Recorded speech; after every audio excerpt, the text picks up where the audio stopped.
नमस्कार दोस्तों स्वागत है आपका आज के इस वीडियो के अंदर जिसके अंदर हम डिस्कस करेंगे ओवरव्यू ऑफ इंडियन कॉन्स्टिट्यूशन।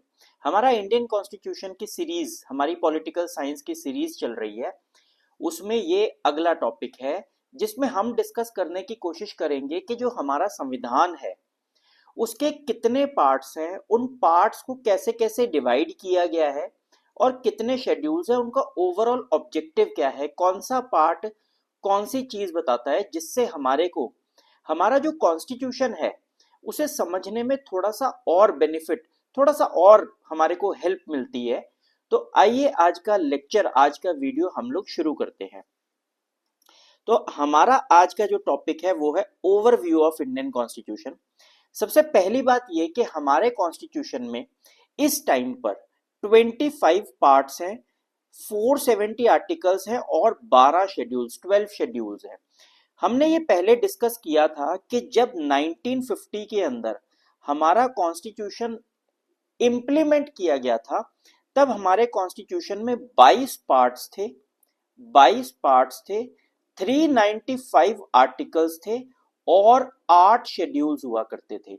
आज के टाइम में लगभग 100 से ज्यादा अमेंडमेंट्स इंडियन कॉन्स्टिट्यूशन में हो चुके हैं और अंततः रिजल्ट जो है वो ये है कि अब हमारे यहाँ 470 आर्टिकल्स है। कई लोगों का कहना है, कई टेक्स्ट में, कई बुक्स में, कई बार आप इंटरनेट पे सर्च करते हो तो कई जगह पर 448 आर्टिकल्स भी लिखे हुए हैं कि 448 आर्टिकल्स है आज के टाइम में और कई जगह पर 470 है। ये कंफ्यूजन बहुत सारे कारणों की वजह से हो सकती है, लेकिन एग्जाम में अगर कोई पूछेगा तो वो प्रिसाइसली ये वाली चीज शायद ना पूछे। सबसे ज्यादा जो नंबर हमारे लिए इंपॉर्टेंट होता है वो है 12 शेड्यूल्स का, क्योंकि ये नंबर मोर और लेस सेम ही है। ये नंबर जो है बहुत ज्यादा चेंज नहीं होता है। तो एग्जाम पॉइंट ऑफ व्यू से सबसे इंपॉर्टेंट नंबर जो है वो 12 शेड्यूल्स का है। और हमें पता होना चाहिए कि जब ओरिजिनल कॉन्स्टिट्यूशन बना था, जो 26 जनवरी 1950 को लागू किया गया था, तब जो कॉन्स्टिट्यूशन था उसमें 8 शेड्यूल्स थे। तो हम अगर पार्ट्स की बात शुरू करें तो सबसे पहले हमारे पास आता है पार्ट 1 ऑफ इंडियन कॉन्स्टिट्यूशन, जो है आर्टिकल 1 से लेकर 4 तक, जो इंडिया की टेरिटरी के बारे में बताता है। कोई नया स्टेट बनाना हो तो वो कैसे बनाया जाएगा, बाउंड्रीज को अगर ऑल्टर करना हो तो वो कैसे किया जाएगा, या फिर भारत की किसी स्टेट का नाम बदलना हो तो वो कैसे होगा। यानी भारत की जो बाउंड्रीज हैं, जो स्टेट्स की बाउंड्रीज हैं, और अगर किसी स्टेट के नक्शे में कुछ चेंजेस करने हैं तो वो सारी चीजें किसके तहत आती है? Part 1 of Indian constitution article 1 to 4 के बीच में आती हैं। सिटीजनशिप के बारे में हमारा है आर्टिकल नंबर 5 to 11, 5 से लेकर 11 आर्टिकल्स जो हैं वो पार्ट 2 ऑफ इंडियन कॉन्स्टिट्यूशन के अंदर आते हैं। वो सिटीजनशिप के बारे में बताते हैं। तीसरा पार्ट जो है हमारे कॉन्स्टिट्यूशन का, तीसरा पार्ट आर्टिकल 12 से 35 के बीच में है फंडामेंटल राइट्स का। जब ओरिजिनल कॉन्स्टिट्यूशन हमारा बना था 1950 में, तब हमारे कॉन्स्टिट्यूशन में 7 फंडामेंटल राइट्स थे, लेकिन सब्सिक्वेंटली 44th अमेंडमेंट एक्ट के तहत एक राइट, हमारा राइट टू प्रॉपर्टी, उसको डिसमेंटल कर दिया गया था, उसको खत्म कर दिया गया था, कैंसिल कर दिया गया था, रिपील कर दिया गया था। और अब हमारे यहाँ पर 6 फंडामेंटल राइट्स हैं। इस टाइम हिंदुस्तान में 6 फंडामेंटल राइट्स हैं। अगला जो पार्ट आता है पार्ट 4, वो है DPSP, directive principles of state policy के बारे में। हम लोगों ने इसके बारे में डिस्कस किया भी था और हम आगे भी डिस्कस करेंगे कि ये क्या चीज है। Directive principles of state policy constitution में लिखी हुई कुछ ऐसी बातें हैं जो पॉलिसी बनाते वक्त हमारे देश की जो सरकार है उसको मद्देनजर, उसको ध्यान में रखनी चाहिए जब वो कोई पॉलिसी या कोई लॉ बनाती है। उसके बाद अगला पार्ट है पार्ट 4A, जो है आर्टिकल 51A के अंदर। ये है फंडामेंटल ड्यूटीज के बारे में। किसके बारे में? फंडामेंटल ड्यूटीज के बारे में। आप इस आर्टिकल को देखिए, ये पार्ट 4A है, तो इसका मतलब ये ओरिजिनल कॉन्स्टिट्यूशन में नहीं था। आर्टिकल कौन सा है? 51A। तो इसका मतलब ये ओरिजिनल कॉन्स्टिट्यूशन में नहीं था, ये बाद में ऐड किया गया है। कौन सी अमेंडमेंट एक्ट के तहत? 42वें संशोधन के तहत 1976 में जो 42nd कॉन्स्टिट्यूशनल अमेंडमेंट एक्ट पास हुआ हमारे देश में, उसके तहत पार्ट 4A को ऐड किया गया था। अगला पार्ट जो है हमारे कॉन्स्टिट्यूशन का वो है यूनियन गवर्नमेंट, पार्ट 5, आर्टिकल 52, 52 से लेकर 151 के बीच में। इसमें सेंट्रल गवर्नमेंट की लेजिस्लेचर, एग्जीक्यूटिव और जुडिशरी तीनों के बारे में कानून दे रखा है कि सेंट्रल गवर्नमेंट कैसे ऑपरेट करेगी, क्या क्या फंक्शंस रहेंगे, पार्लियामेंट कैसे काम करती है, पार्लियामेंट की फंक्शनिंग कैसी है, सुप्रीम कोर्ट कैसे काम करती है, सुप्रीम कोर्ट की क्या फंक्शनिंग है, प्रेसिडेंट कैसे काम करता है, प्राइम मिनिस्टर की क्या ड्यूटीज है, काउंसिल ऑफ मिनिस्टर्स की क्या ड्यूटी है, ये सब कुछ आपको पार्ट 5 आर्टिकल 52 से लेकर 151 के बीच में देखने को मिलेगा। इसी तरीके से पार्ट 6 जो है वो हमारे को बताता है कि हमारी स्टेट्स कैसे काम करेंगी। आर्टिकल 152 से लेकर 237 के बीच में गवर्नर की क्या ड्यूटीज है, सीएम की क्या ड्यूटीज है, स्टेट लेजिस्लेचर में क्या क्या होगा, हाई कोर्ट्स कैसे कैसे ऑपरेट करेंगे, ये सब कुछ आपको मिलेगा part 6 of Indian constitution article 152 से 237 के बीच में। फिर उसके बाद हमारे ओरिजिनल कॉन्स्टिट्यूशन में होता था पार्ट 7। पार्ट 7 अगर आपको याद हो, पिछले वीडियोस अगर आपने देखे हो तो हमने डिस्कस किया था कि जब हमारा कॉन्स्टिट्यूशन बना था तब हमारे देश में 4 पार्ट में स्टेट्स को डिवाइड किया गया था, part A, B, C, D. तो उसमें जो पार्ट बी में स्टेट्स आती थी उनके एडमिनिस्ट्रेशन के बारे में ये पार्ट 7 हुआ करता था ओरिजिनल कॉन्स्टिट्यूशन में। लेकिन आपको पिछले वीडियोस में हमने डिस्कस किया कि स्टेट्स रीऑर्गेनाइजेशन कमीशन जो 1956 में आया था, उसके बाद लैंग्वेज के आधार पर जब स्टेट्स बनी तो ABCD जो हमने डिवीजन बना रखा था उसको खत्म कर दिया, उसको कैंसिल कर दिया। तो इसका मतलब जब पार्ट बी स्टेट्स ही नहीं रही तो फिर पार्ट बी के एडमिनिस्ट्रेशन के बारे में अलग से आर्टिकल बनाने की कोई जरूरत नहीं है। तो पार्ट 7 आर्टिकल 238 जो है 7th अमेंडमेंट एक्ट के तहत इसको खत्म कर दिया गया था 1956 में स्टेट रीऑर्गेनाइजेशन कमीशन के रिपोर्ट्स के बाद। पार्ट 8 जो है इंडियन कॉन्स्टिट्यूशन का जो 239 से 241 के बीच में डील करता है, आर्टिकल्स हैं, वो किससे डील करते हैं, वो यूनियन टेरिटरीज के बारे में डील करते हैं कि हमारे देश में जो यूनियन टेरिटरीज हैं, कुछ ऐसे इलाके हमारे देश के जो स्टेट्स के अंदर के बाउंड्रीज के साथ लगते हैं, लेकिन हम उनका एडमिनिस्ट्रेशन हमारी सेंट्रल गवर्नमेंट को हमने दे रखा है। जैसे चंडीगढ़ है, दिल्ली है, ये चंडीगढ़ जो है ये 2 स्टेटों के साथ लगता है, लेकिन फिर भी हमने इसका एडमिनिस्ट्रेशन हमने सेंट्रल गवर्नमेंट को दे रखा है। दमन एंड दीव, दादर एंड नागर हवेली, ये कुछ इलाके हमने अपने देश में कुछ ऐसे मार्क कर रखे हैं, किसी ना किसी कारण से हमने उनका एडमिनिस्ट्रेशन जो है वो सेंट्रल गवर्नमेंट को दे रखा है, इसलिए हम उनको बोलते हैं यूनियन टेरिटरीज, मतलब यूनियन गवर्नमेंट की टेरिटरीज है वो, और वहां पर स्टेट गवर्नमेंट का जो रोल है वो बहुत लिमिटेड है। फिर उसके बाद हमारे यहाँ पर आर्टिकल आते हैं 243 से लेकर 243O, पार्ट 9। पार्ट 9 एक्चुअली में जो ओरिजिनल कॉन्स्टिट्यूशन था ये उस टाइम पर अलग पार्ट था, लेकिन बाद में 73rd अमेंडमेंट एक्ट 1992 में इस पार्ट को ऐड किया गया। जो ओरिजिनल कॉन्स्टिट्यूशन का पार्ट 9 था उसको डिलीट किया गया 7th अमेंडमेंट एक्ट के तहत, वही स्टेट्स रीऑर्गेनाइजेशन कमीशन वाला हिसाब किताब, उसको डिलीट किया गया और बाद में एक नया पार्ट उसमें ऐड किया गया। पार्ट 9 जो है अब हमारे देश में पंचायतों के साथ डील करता है। हमारे देश में पंचायत को कॉन्स्टिट्यूशनल स्टेटस दिया गया था 73rd कॉन्स्टिट्यूशनल अमेंडमेंट एक्ट के तहत, तब ये पार्ट को ऐड किया गया था और पंचायतों को हमारे देश में कॉन्स्टिट्यूशनल स्टेटस मिला था। ठीक इसी प्रकार से उसी समय में पार्ट 9A भी ऐड किया गया था और हमारे देश में जो म्युनिसिपैलिटीज हैं उनको भी कॉन्स्टिट्यूशनल स्टेटस दिया गया था, और ये हुआ था 74th अमेंडमेंट ऑफ 1992। तो 1992 की ये 2 अमेंडमेंट्स 73वीं और 74वीं, ये आजाद हिंदुस्तान के कॉन्स्टिट्यूशन की माना जाता है कि सबसे महत्वपूर्ण कॉन्स्टिट्यूशनल अमेंडमेंट्स हैं, जिसके तहत पार्ट 9 और पार्ट 9A को ऐड किया गया था। यहीं पर मैं आपको बता दूं कि इसी के तहत हम आगे अभी पढ़ेंगे आज के लेक्चर में शेड्यूल 11 जो है, शेड्यूल 11 और शेड्यूल 12 ये भी इन्हीं के तहत ऐड किया गया था। यानी कि 73वां संशोधन जो है, जो 1992 में हुआ था, उसमें पार्ट 9 ऐड हुआ था कॉन्स्टिट्यूशन में, और साथ के साथ शेड्यूल 11 भी ऐड हुआ था कॉन्स्टिट्यूशन में। ठीक उसी तरह 74वां संशोधन जो भारत के कॉन्स्टिट्यूशन में हुआ 1992 में, उसमें पार्ट 9A म्युनिसिपैलिटीज का ऐड हुआ और साथ में शेड्यूल 12 ऐड हुआ हमारे कॉन्स्टिट्यूशन के अंदर, राइट। उसके बाद पार्ट 9B ये बाद में ऐड किया गया था 97 कॉन्स्टिट्यूशनल अमेंडमेंट एक्ट 2011 के अंदर, जिसमें हमने कोऑपरेटिव सोसाइटीज को ऐड किया हमारे कॉन्स्टिट्यूशन में।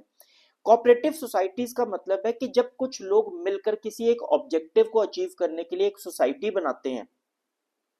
हमने देखा कि हमारे देश में कोऑपरेटिव सोसाइटीज ने बहुत जबरदस्त तरीके से काम किया है।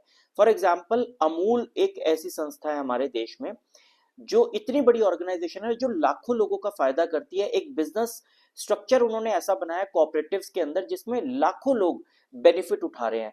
तो हमें कहीं ना कहीं ये समझ आया कि अगर कोऑपरेटिव सोसाइटीज को कॉन्स्टिट्यूशनल स्टेटस दिया जाए तो हमारे जो देश की जनता है, जो गरीब तबका है, जो मार्जिनलाइज्ड सेक्शंस है, वो मिलकर बिजनेस और ऑर्गेनाइजेशंस बना सकते हैं, मिलकर काम कर सकते हैं, और उनको जो अधिकार है, उनके अधिकार हमारा संविधान दिलाएगा।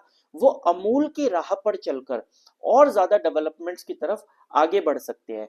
तो इसीलिए हमने कोऑपरेटिव सोसाइटीज को भी कॉन्स्टिट्यूशनल स्टेटस दिया, और ये काम हमने 97 कॉन्स्टिट्यूशनल अमेंडमेंट एक्ट 2011 को किया। तो हमने उसके अंदर पार्ट 9B कॉन्स्टिट्यूशन का ऐड किया। फिर आता है पार्ट 10 ऑफ इंडियन कॉन्स्टिट्यूशन, धारा 244 और 244A। ये है हमारे देश के जो शेड्यूल्ड एरियाज हैं, जहां पर कुछ एक पिछड़ी जातियों के लोग, जिनको हमारे कॉन्स्टिट्यूशन ने स्टेटस दे रखा है कि ये कुछ जातियों को हम लोग शेड्यूल कास्ट्स मानते हैं, ये वाले लोग जहां पर ज्यादा रहते हैं, या फिर ट्राइबल एरियाज, जंगल लैंड वगैरह जहां पर ज्यादा है, जहां पर पुराने जो कल्चर की हैं, एथनिसिटी की हैं, जो जनजातियां रहती हैं, ट्राइब्स, उनको ये हमने अधिकार दिया है कि वो अपने एरियाज का एडमिनिस्ट्रेशन अपने हिसाब से कर सकते हैं। तो उन एरियाज में एडमिनिस्ट्रेशन किस प्रकार से होगा, ये part 10 of Indian constitution which deals with scheduled and tribal areas वो है। पार्ट 11 जो है वो ये बताता है कि यूनियन और स्टेट गवर्नमेंट के बीच में रिलेशनशिप कैसा रहेगा, एडमिनिस्ट्रेटिव रिलेशनशिप इन दोनों के बीच में कैसा रहेगा, बातचीत कैसे होगी, कम्युनिकेशन कैसे होगा, स्टेट्स का और यूनियन का आपस में रिलेशन क्या होगा। ये रिलेशन फाइनेंशियल मैटर्स के अंदर और भी ज्यादा इंक्रीज हो जाता है, तो और भी ज्यादा इंपॉर्टेंट हो जाता है। इसीलिए एक स्पेशल पार्ट है पार्ट 12, आर्टिकल 264 से लेकर 300A के बीच में। ये आर्टिकल बताते हैं कि रेवेन्यूज कैसे डिवाइड होंगे यूनियन और स्टेट के बीच में। और एक बहुत इंपॉर्टेंट संस्था है जो हमारे देश में बनाई जाती है इस काम के लिए, उसको बोलते हैं हम फाइनेंस कमीशन। जब मैं ये वीडियो शूट कर रहा हूं तो उस टाइम पर 16वां फाइनेंस कमीशन जो है अपनी रिपोर्ट बनाने में लगा हुआ है। 15 फाइनेंस कमीशन इससे पहले अपनी रिपोर्ट सबमिट कर चुके हैं। 15th फाइनेंस कमीशन की रिपोर्ट 2021 से लेकर 2026 तक के लिए लागू है, और 2026 के बाद 16वें फाइनेंस कमीशन की 16th फाइनेंस कमीशन की जो रिपोर्ट है वो जो है लागू हो जाएगी। तो फाइनेंस कमीशन क्या बताता है, फाइनेंस कमीशन का सबसे इंपॉर्टेंट काम है वो ये बताता है कि सेंटर जो है अपने डिविजिबल पूल में से अपने टैक्सेस, टोटल टैक्सेस का जो कलेक्शन उसके पास होता है उसका कितना हिस्सा वो स्टेट्स को देगा, और स्टेट्स उस हिस्से को आपस में जो डिवाइड करेंगे वो किस तरीके से डिवाइड करेंगे, या सेंटर ने कुछ और पैसा भी क्या स्टेट्स को देना बनता है। ये सारी चीजें जो है ये फाइनेंस कमीशन डिसाइड करता है। हर 5 साल के लिए फाइनेंस कमीशन जो है प्रेसिडेंट के द्वारा अपॉइंट किया जाता है। फाइनेंस कमीशन में 4 और लोग भी शामिल होते हैं, और ये बताते हैं कि स्टेट्स के बीच में और सेंटर के बीच में फाइनेंशियल रिलेशंस कैसे रहेंगे। अगला जो पार्ट है पार्ट 13 ऑफ इंडियन कॉन्स्टिट्यूशन, वो है ट्रेड, कॉमर्स और intercourse between the territory of India, मतलब स्टेट्स ऑफ इंडिया आपस में किस तरीके से ट्रेड और कॉमर्स करेंगे। नेक्स्ट पार्ट है पार्ट 14, आर्टिकल 308 से 323 के बीच में, ये है यूपीएससी और स्टेट पब्लिक सर्विस कमीशन, जो सरकारी नौकरियां टॉप लेवल की सेंटर और स्टेट के अंदर होती हैं, उनके अपॉइंटमेंट्स की जिम्मेदारी यूपीएससी और स्टेट पब्लिक सर्विस कमीशन की होती हैं। यूपीएससी और एसपीएससी अपनी पावर्स ड्रॉ करता है कॉन्स्टिट्यूशन ऑफ इंडिया के पार्ट 14 आर्टिकल 308 से 323 के बीच में से। उसके बाद आता है part 14A, deals with tribunals, ये भी 42nd अमेंडमेंट एक्ट के तहत हमारे कॉन्स्टिट्यूशन में पार्ट 14A ऐड किया गया था, धारा 323A, धारा 323B। इस पार्ट का या ट्राइब्यूनल्स का महत्व क्या है, ट्राइब्यूनल्स क्या चीज होती है। आपने देखा होगा कि हाई कोर्ट में जज साहब बैठते हैं या किसी डिस्ट्रिक्ट कोर्ट में जज साहब बैठते हैं, वो जज साहब जो जज है वो बहुत सारे मुकदमे एक दिन में सुनते हैं। कोई मुकदमा मर्डर से रिलेटेड है, कोई मुकदमा जो है वो आईपीसी की किसी और धारा से रिलेटेड है, लेकिन कई मुकदमे ऐसे होते हैं जो बहुत स्पेशलाइज्ड होते हैं। जैसे इन्वायरमेंट का कोई मुकदमा आ गया, फॉरेस्ट क्लियरेंस का कोई मुकदमा आ गया, इनके कानून बहुत स्पेसिफिक होते हैं। इन कानूनों की जानकारी के लिए, जानकारी से पहले आपको बैकग्राउंड की भी बहुत ज्यादा समझ होनी चाहिए। तो आप हर जज से ये उम्मीद नहीं कर सकते कि वो ये स्पेशलाइज्ड कानून भी पढ़कर चले। फॉर एग्जांपल, कंपनी एक्ट अपने आप में एक बहुत बड़ी चीज है, कंपनी लॉ पढ़ना अपने आप में एक बहुत बड़ी चीज है। हम लोग एक एक्सपेक्ट नहीं कर सकते कि हर जज जो है वो कंपनी लॉ का मास्टर होगा। तो ऐसे में कई बार क्या होता है कि हम लोगों ने एक स्पेशल कोर्ट्स बना रखी हैं भारत के अंदर, जिसके अंदर एक स्पेसिफिक तरीके के ही मुकदमे जो है वो फाइल हो सकते हैं, और जो जजेस बैठे हुए हैं वो उन मुकदमों की, उन कानूनों की जो उन मुकदमों में यूज होंगे, उनकी उनको महारत हासिल है। जैसे कि हमारे देश में एक ट्राइब्यूनल है NCLT, national company law tribunal, जिसमें जो जजेस बैठते हैं उनको सारा का सारा कंपनी लॉ उनको कंठस्थ होता है, उनको याद होता है, उनको सारी चीजें प्रोविजंस का पता होता है। तो उनके सामने जब कंपनी आपस में डिस्प्यूट करते हुए आती हैं तो वो बहुत इजीली उसको कॉम्प्रीहेंड कर सकते हैं और फैसला सुना सकते हैं।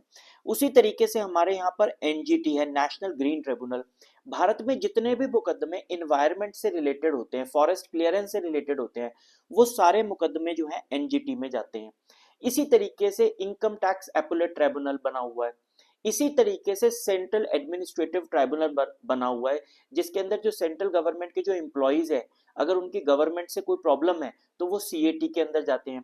इसी तरीके से फिल्म सर्टिफिकेशन एपेलेट ट्राइब्यूनल बना हुआ है। तो ये जो सारे ट्राइब्यूनल्स बने हुए हैं, जहां पर जो स्पेशलाइज्ड कोर्ट्स हैं, उनको हम लोगों ने कॉन्स्टिट्यूशनल स्टेटस दिया है पार्ट 14A से, जो ट्राइब्यूनल्स में डील करता है। और ट्राइब्यूनल का फैसला अगर आपको मंजूर ना हो तब भी आप हाई कोर्ट में जा सकते हैं। नेक्स्ट आता है part 15। Part 15 of Indian constitution जो है इलेक्शंस के साथ डील करता है, और इसी में बताया हुआ है कि इलेक्शन कमीशन कैसे अपॉइंट होगा और कितने मेंबर्स होंगे उसके अंदर, और भारत का इलेक्शन कमीशन जो है वो इलेक्शंस को कैसे कंडक्ट करवाएगा। उसके बाद आता है पार्ट 16। Part 16 article 332 342। इस पार्ट के अंदर हम लोगों ने लिखा हुआ है कि शेड्यूल कास्ट, शेड्यूल ट्राइब्स और एंग्लो इंडियन रिप्रेजेंटेशन जो है वो, उसके अंदर हम लोग कैसे डील करेंगे, पार्लियामेंट के अंदर इनका रिप्रेजेंटेशन किस प्रकार से होगा।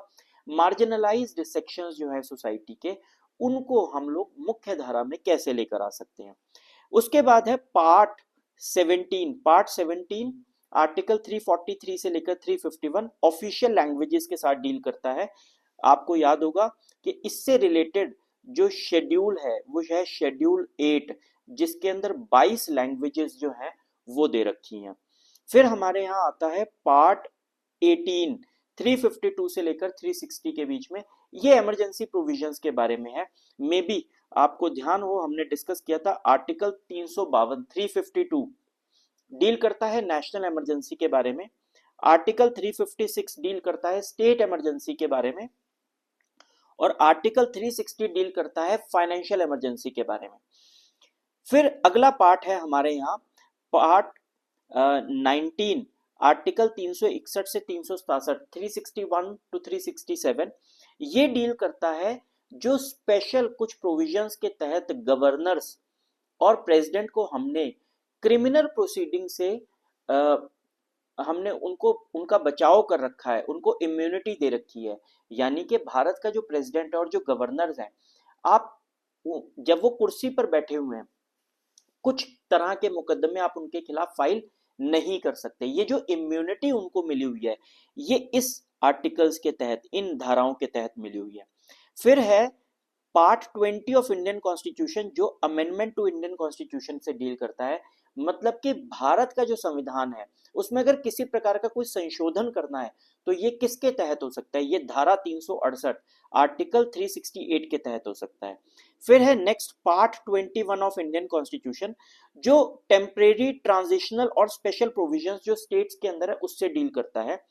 धारा आर्टिकल 369 से लेकर 392 के बीच में। आपको ध्यान होगा जम्मू कश्मीर में धारा 370 लगी हुई थी, ये इसके अंदर, इस पार्ट के अंदर थी।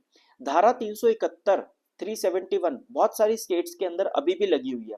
यानी कोई स्टेट भारत की अगर उसमें कुछ स्पेशल कंडीशंस है, उसमें शेड्यूल्ड ट्राइब्स लोग रहते हैं, शेड्यूल्ड कास्ट लोग रहते हैं, मार्जिनलाइज्ड सेक्शंस रहते हैं, अगर उनके लिए स्पेशल एडमिनिस्ट्रेशन की कोई चीज आपको करनी होती है, उन स्टेट्स के अंदर स्पेशल अलग तरीके का कोई एडमिनिस्ट्रेशन, किसी प्रकार की कोई ऑटोनॉमी, कोई फाइनेंशियल ऑटोनॉमी अगर आपने देनी होती है, कोई कल्चरल ऑटोनॉमी अगर आपने देनी होती है, तो उसकी जो इजाजत है पार्लियामेंट को, वो ये धारा 369 से 392 के बीच में मिलती है। पार्ट 21 के अंदर ये चीज संभव हो पाती है और बहुत सी स्टेट्स को हमने ये प्रोविजंस दे भी रखे हैं। और आखिरी पार्ट आता है पार्ट 22, जो कंसर्न करता है शॉर्ट टाइटल, कमेंसमेंट और अथॉरिटेटिव टेक्स्ट के बारे में, हिंदी के अंदर जो कॉन्स्टिट्यूशन के बारे में लिखा हुआ है। इसमें कुछ जनरल बातें लिखी हुई हैं, जब हमारा कॉन्स्टिट्यूशन बना था तो किस तरीके से इंडियन इंडिपेंडेंस एक्ट को निरस्त किया जाएगा, अंग्रेजों के कानूनों को निरस्त किया जाएगा, किस तरीके से भारत में कॉन्स्टिट्यूशन लाया जाएगा, कुछ इसके बारे में। ये उतना ज्यादा हमारे लिए जरूरी नहीं है, बट पता होना चाहिए कि हाँ पार्ट 22 जो है वो किसके बारे में रिलेट करता है, हमारे कॉन्स्टिट्यूशन के अंदर उसका क्या इंपॉर्टेंस है। तो ये थे हमारे बेसिकली हमारे पार्ट्स ऑफ इंडियन कॉन्स्टिट्यूशन और कंसर्न्ड आर्टिकल्स। नेक्स्ट आता है schedules in the Indian constitution. First schedule जो है हमारे कॉन्स्टिट्यूशन का, पहला शेड्यूल जो है वो names and states of union territories and their states and union territories. Bharat में कितनी स्टेट्स हैं, कितनी यूनियन टेरिटरीज हैं, उनके नाम क्या है और उनकी बाउंड्रीज क्या है, ये सब कुछ दर्ज है पहले शेड्यूल में, जो कॉन्स्टिट्यूशन का फर्स्ट शेड्यूल है।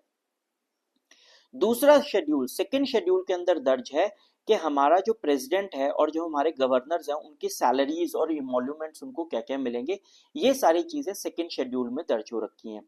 थर्ड शेड्यूल है जो हमारे यहाँ स्टेट लेजिस्लेचर, गवर्नर, प्रेसिडेंट, ये लोग जब चुनकर आते हैं तो ये जो शपथ पढ़ते हैं वो शपथ में इनको क्या क्या पढ़ना है, ये सब चीजें लिखी हुई हैं third schedule of Indian constitution में। फोर्थ शेड्यूल में है कि हमारी किस स्टेट को राज्यसभा में कितना एलोकेशन मिला हुआ है। जैसे हरियाणा को राज्यसभा में 5 सीटें मिली हुई हैं, तो ये सारी चीजें जो है ये शेड्यूल फोर्थ के अंदर दर्ज है, allocation of seats in Rajya Sabha. हमारे यहाँ पर जो फिफ्थ शेड्यूल है, फिफ्थ और सिक्स्थ शेड्यूल, ये किस बारे में है? ये है भारत में शेड्यूल्ड और ट्राइबल एरियाज हैं, कुछ स्पेशल एरियाज हैं जहां पर हमारा मानना है कि कुछ मार्जिनलाइज्ड सेक्शंस ऑफ सोसाइटी के लोग रहते हैं, कुछ ऐसे लोग रहते हैं जिनको स्पेशल प्रिविलेजेस या स्पेशल प्रोटेक्शन की जरूरत है। ऐसे लोगों को हमने एडमिनिस्ट्रेटिवली कुछ कंसेशंस दे रखे हैं। वो कंसेशंस क्या क्या हैं वो दर्ज है फिफ्थ शेड्यूल के अंदर, हिंदुस्तान के लिए, हिंदुस्तान के एरियाज के लिए। और कुछ स्पेशल प्रोविजंस जो ट्राइबल एरियाज के हैं वो असम, मेघालय, त्रिपुरा और मिजोरम के लगभग 9-10 डिस्ट्रिक्ट्स ऐसे हैं, लगभग 10 डिस्ट्रिक्ट ऐसे हैं जिनके अंदर हमने स्पेशल स्टेटस दे रखा है एडमिनिस्ट्रेशन का। कहां पर? असम, मेघालय, त्रिपुरा और मिजोरम, ATMM से आप इसको याद रख सकते हैं। वहां पर जो स्पेशल प्रोविजंस हमने दे रखे हैं वो सिक्स्थ शेड्यूल के अंदर आते हैं। फिर हमने पहले भी बात की है, 7th शेड्यूल जो है वो डील करता है डिवीजन ऑफ पावर्स के बीच में। इसमें 3 लिस्ट्स दे रखे हैं, यूनियन लिस्ट, स्टेट लिस्ट और कॉन्करेंट लिस्ट। यूनियन लिस्ट में जो सब्जेक्ट्स दे रखे हैं उसके ऊपर केवल यूनियन गवर्नमेंट कानून बना सकती है। स्टेट लिस्ट जो हमने दे रखी है उसमें कानून केवल स्टेट गवर्नमेंट बना सकती है, और कॉन्करेंट लिस्ट के ऊपर यूनियन और स्टेट दोनों बना सकती हैं। इसके अलावा एक और लिस्ट की भी कई बार बात होती है कि अगर कोई सब्जेक्ट बच जाता है तो वो जाता है रेजिड्यूरी लिस्ट के अंदर, और रेजिड्यूरी लिस्ट जो है वो यूनियन गवर्नमेंट के पास ही रहती है। यूनियन की सरकार जो है, सेंट्रल गवर्नमेंट जो है, वो उसके ऊपर कानून बना सकती है। फिर आता है 8th शेड्यूल ऑफिशियल लैंग्वेजेस के बारे में, जो हम पहले भी डिस्कस कर चुके हैं कि भारत के कॉन्स्टिट्यूशन में 22 लैंग्वेजेस जो हैं वो रजिस्टर्ड हैं। 9th शेड्यूल किस बारे में आता है?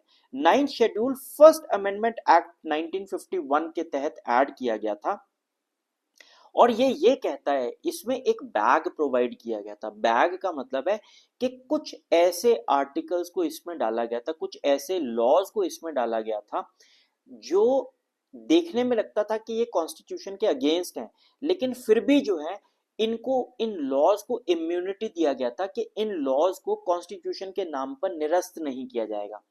आज के टाइम में 9th शेड्यूल का कोई खास मतलब नहीं रह जाता है, क्योंकि हमारे देश में इस टाइम पर जुडिशियल रिव्यू काम करता है, और जुडिशियल रिव्यू जो है वो कोई भी फैसला किसी भी कानून के बारे में दे सकता है। तो इसीलिए 9th शेड्यूल का कोई बहुत ज्यादा औचित्य आज के टाइम में नहीं रह गया, लेकिन फर्स्ट अमेंडमेंट एक्ट के तहत 9th शेड्यूल को इसलिए ऐड किया गया था कि कोई अगर कानून ऐसा भारत की पार्लियामेंट अगर बनाना चाहती है जो कॉन्स्टिट्यूशन के किसी प्रोविजन को नेगेट करता है, तो भी उसे इम्यूनिटी मिल सके और वो कानून तब भी जो है वो लागू किया जा सके। 10th शेड्यूल जो है कॉन्स्टिट्यूशन के अंदर 52nd कॉन्स्टिट्यूशनल अमेंडमेंट एक्ट 1985 के तहत दर्ज किया गया था।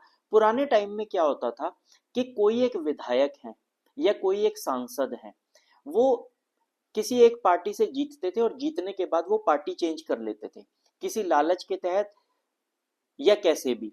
तो ऐसे में सरकारों की पॉलिटिकल स्टेबिलिटी बहुत ज्यादा खतरे में आ जाती थी। आज के टाइम में ये चीज नहीं है। आज के टाइम में अगर कोई व्यक्ति, कोई सांसद, कोई एमएलए अगर चुनाव के बाद अपनी पार्टी चेंज करता है तो उसे अपनी पोजीशन, अपनी जो जो अपनी कुर्सी है वो छोड़नी पड़ेगी। पुराने टाइम में ऐसा नहीं था। इससे क्या हुआ? इससे सरकारों की पॉलिटिकल स्टेबिलिटी जो है वो काफी ज्यादा बढ़ चुकी है। इसको बोलते हैं एंटी डिफेक्शन लॉ, जो डिफेक्ट करने से आपको रोक ले, जो आपको पार्टी चेंज करने से रोके after you have one the elections, उसको हम लोग बोलते हैं एंटी डिफेक्शन लॉ। तो ये हमारे देश में 1985 के अंदर लागू किया गया था। 11th शेड्यूल हम लोग जैसे पहला डिस्कस कर चुके हैं कि 73rd अमेंडमेंट एक्ट के तहत, कॉन्स्टिट्यूशनल अमेंडमेंट एक्ट के तहत इसको डाला गया था, और ये किसके बारे में है? ये पंचायत के बारे में है कि पंचायत को क्या क्या अथॉरिटीज दी गई हैं। 29 मैटर्स ऐसे हैं जिसमें पंचायत को पावर्स दी गई हैं कि वो अपने हिसाब से इनको मैनेज कर सकती है। 11th शेड्यूल के अंदर इसको ऐड किया गया था। 11th शेड्यूल को ऐड किया गया था 73rd अमेंडमेंट एक्ट के तहत। और आपको याद होगा, हमने अभी अभी पढ़ा है कि पार्ट 9 जो है कॉन्स्टिट्यूशन का, वो भी इसी अमेंडमेंट के तहत ऐड किया गया था। और सिमिलरली 12th शेड्यूल जो है वो 74th अमेंडमेंट एक्ट के द्वारा ऐड किया गया था। इसमें जो है म्युनिसिपैलिटीज, यहां पर ये गड़बड़ है, यहां पर आएगा अथॉरिटी ऑफ म्युनिसिपैलिटीज। जो भारत का अर्बन इलाका है, भारत में क्या है, अगर आप इंडिया की बात करो तो इंडिया में 2 पार्ट हैं, एक है रूरल पार्ट और एक है अर्बन पार्ट। तो इंडिया में रूरल के अंदर चलेंगी पंचायत और अर्बन में चलेंगी म्युनिसिपैलिटीज। म्युनिसिपैलिटीज का जो कानून है उसके लिए 74th अमेंडमेंट एक्ट के तहत 9A पार्ट को ऐड किया गया था और साथ में 12th शेड्यूल को ऐड किया गया था। जबकि पंचायत के अंदर 73rd अमेंडमेंट एक्ट के तहत 11th शेड्यूल को ऐड किया गया था और पार्ट 9 को ऐड किया गया था। तो ये बहुत ज्यादा समझने वाली बात है। और जो पार्ट्स, जो सब्जेक्ट्स म्युनिसिपैलिटीज को दिए गए हैं उनका नंबर है कुल 18। उनको 18 सब्जेक्ट्स जो हैं वो दिए गए हैं।